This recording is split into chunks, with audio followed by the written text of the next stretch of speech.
tawang tao, kasi napupunan ni Maria Tigil mo ang mga panalangin ng lingkod na si Charmaine na nagdadalang tao kasama ng kanyang asawa na si Herman.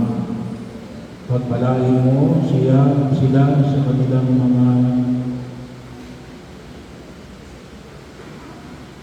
takot, hirap at igalit upang maluwalhating iluwal ang supling kasihan mo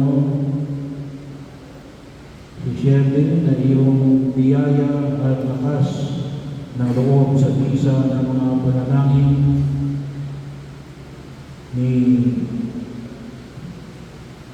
Mahal na Merenang Dilao at ni San Ramon Nonato at San Gerardo Majer, mga pintakasi sa malalaking panganak.